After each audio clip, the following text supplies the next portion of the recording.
Hello বন্ধুরা, this is my channel engineering index.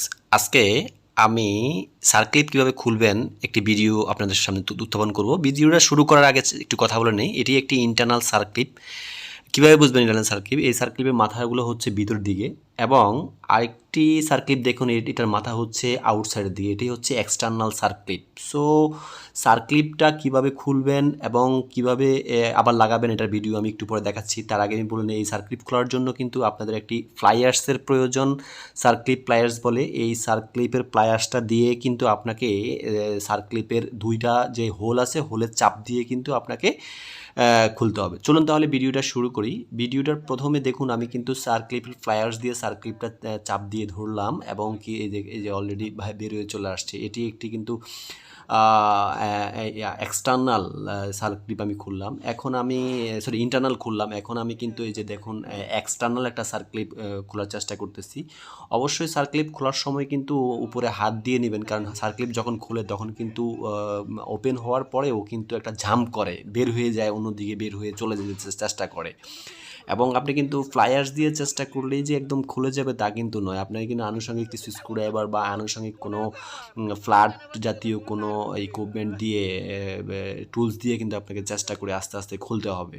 এবং আরেকটা জিনিস লক্ষ্য করতে হবে, সার্কিট খোলার সময় কিন্তু অনেক সময় সার্কিট বেঁকে যায়, ভেঙে যায়। আপনাকে কিন্তু মেজার করে, ব্যালেন্স করে, দুই পাশে ব্যালেন্স করে কিন্তু আপনাকে খুলতে হবে।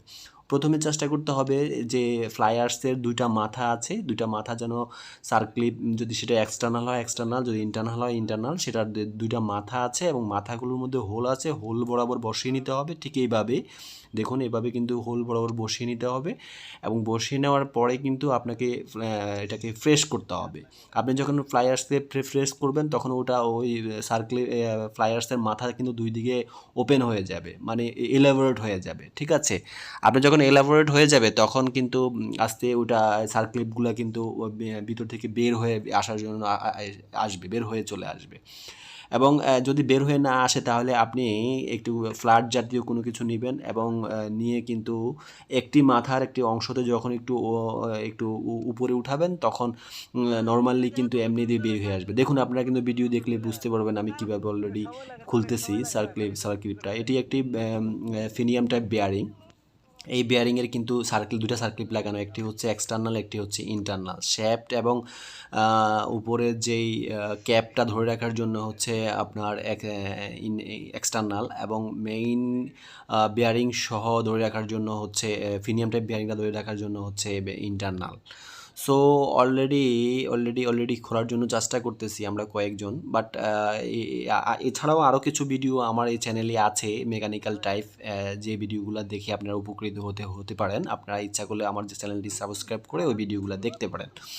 অলরেডি আমার সার্কিটটা খোলার শেষ পর্যায়ে দেখুন, আমি কিন্তু ইচ্ছা করলে কিন্তু চাপ দিয়ে বেঁকে ফেলতে পারতাম, কিন্তু আমি কিন্তু করিনি। কি জন্য? এটা কিন্তু খুব ব্যালেন্স করে সময় নিয়ে আস্তে আস্তে কিন্তু খুলতে হবে। এবং এই যে দেখুন খুলে গেছে, একটু চেষ্টা করলে কিন্তু খুলে যাবে। বাট খোলার কিন্তু মেইন সিস্টেমটা হচ্ছে কিন্তু আপনার ফ্লায়ার দিয়ে। দেখুন খোলার পরে নর্মালি আমি বেয়ারিংটা খুলে ফেললাম, ফিনিয়াম টাইপ বেয়ারিং এটা খুলে ফেললাম এবং এই যে দেখুন বুশটাও কিন্তু আমার হাতে চলে আসছে।